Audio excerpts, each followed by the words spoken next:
દેવારે વાળો નથી, દુબળો ભગવાન નથી રે ભિખારી, એ જી અખંડ રોજી હરિના હાથમાં.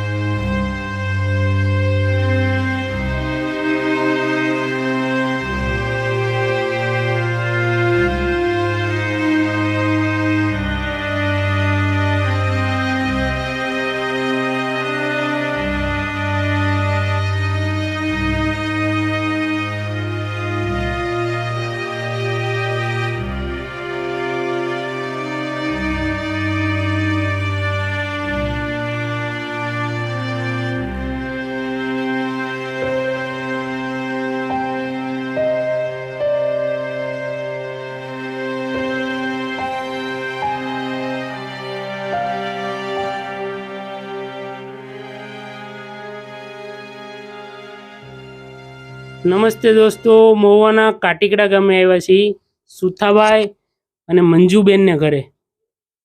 તો આપણે મંજુબેન અને સુથાભાઈની પરિસ્થિતિ શું છે આપણે જાણીશું, અને ઘરનું ગુજરાન કેમ કરે આ પરિસ્થિતિમાં એ પણ જાણીશું. અને એને સંતાનમાં એક દીકરો છે અને એ 7મું ભણે છે, એટલે એકદમ નાની ઉંમર કહેવાય. પણ સુથાભાઈ અને મંજુબેન ઘરનું ગુજરાન કેમ કરે, તો આવો આપણે એની આગળથી જ જાણીશું. કેમ છો સુથાભાઈ? મજામાં. મજામાં?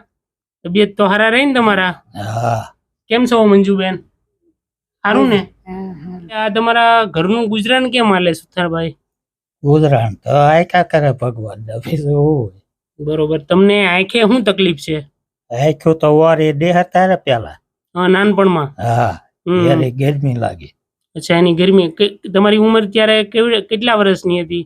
એ તો મને ને સાંભળતું, પણ નાનો હતો એમ 100 બે ગરમી લાગી એમ કે. ત્યારથી તમને એક આંખ તમારી હાવ વહી ગઈ અને એક આંખે એકદમ ઓછું બતાય તમને? હા. તો પછી તમારું આ બધું ઘરનું ગુજરાન ને ભરણ પોષણ બાળકનું કેમ થાય બધું? એ તો કર્યા કરીએ. બરોબર છે. મંજુબેન, તમને શું તકલીફ છે શરીરમાં? મને શરીરમાં હાથ પગ દુખતા, પેલા કમર દુખતી. મારા બાને ઘરે હતી ત્યાંથી દાડી કરી મેં. પછી મારા છોકરો દાડે છોડે, પછી એ વાક મારા પેટમાં આવતો, પગ દુખવા આવ્યો. પછી મેં પગ દુખવા આવ્યા દવા બહુ લીધી, પણ કઈ સારું શું નહીં આવ, ખોટી ટેકે હાલતી. અચ્છા, એટલે ઘસડતા ઘસડતા હાલવું પડે. તો પછી આ ઘરના કપડા ને વાસણ ને એવું બધું કોણ કરે? ઈ વાસણ ને કપડા વાસણ કરી નાખે અમારા. પછી ઘોડીએ કરી પડે પોગાડી દેતી, જોવા આટલા કપડા ધોવાય માઇન માંથી, તો કઈ દુખી જાય એટલે કેમ ખાટલા સુઈ જવું પડે. બસ પછી પાછું 4-5 વાગે જાગી, પછી પાછું અહીં બધું હમાઈ જાય, તે શાક બનાવી નાખું, જાય તે રોટલા એ 2 બનાવી દે, થઈ જાય ખાવાનું. અચ્છા, એવી રીતના તમારા ઘરનું બધું આવી રીતના નિત્ય રોજ આ બધી રીતના હાલ્યા કરે એમ? ના, પણ હું તો તમને એમ કહું કે તમારું જીવન તો બહુ બધું સંઘર્ષ વાળું કહેવાય. એક તો મારા ભાઈને પોતાને એટલી બધી આંખે દેખાતું નથી, અને તમારે પણ શરીરની અંદર આવી તકલીફ, એટલે બહુ દુઃખદ કહેવાય એમ આપણને તો. ના, તો પછી તમને આમ રેશનિંગમાં કઈ મળે સરકાર તરફથી? રેશનિંગ ઘઉં ચોખા મળે. અચ્છા, ઘઉં ચોખા બે જ વસ્તુ? વાર પરબ ક્યારેક હોય તેલ પાવસ મળે. બરોબર છે. બસ તો મને આ જોતા એક નરસિંહ મહેતાની પંક્તિ યાદ આવે, એના પદને યાદ કરવું પડે. દેવારે વાળો નથી, દુબળો ભગવાન નથી રે ભિખારી, એ જી અખંડ રોજી હરિના હાથમાં. સમય અને ક્યારેક એવો ટાઈમ હશે ત્યારે આખું આપણે પદ ગાઈશું, પણ અત્યારે તો આ ભાઈ અને મંજુબેનની સ્થિતિ જોતા મને એવું લાગ્યું કે આ બધું કુદરત જ હકારે, અને કુદરત જ બધું આ બધું આપણે નિમિત્ત કરાવતા હોય બધું. તો બીજું કયો સુખાભાઈ? એ તો કહેવાય કોઈ ન હોય એનો રામ હોય. હા, જેનું કોઈ ન હોય એનું ભગવાન હા. હોય. પણ ચિંતા કઈ નહીં કરવાની.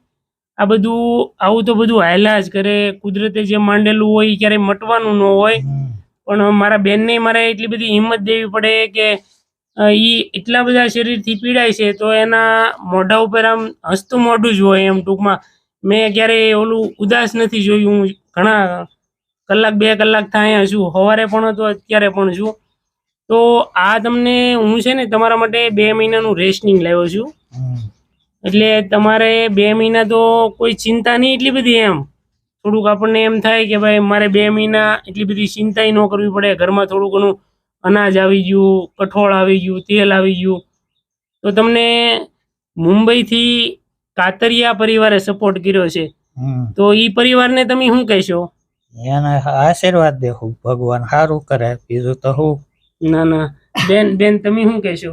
અમે તે ઈજ કહીએ ને, બીજ તો શું કહીએ આપણે, ભગવાન અંધાઈને હવાલા અંધાઈને પોગે ભગવાન. બસ બસ, આવા ગરીબ બધાનું માણસો. સારું રાખે એમ. ના ના નાના મોટા બધાયનું.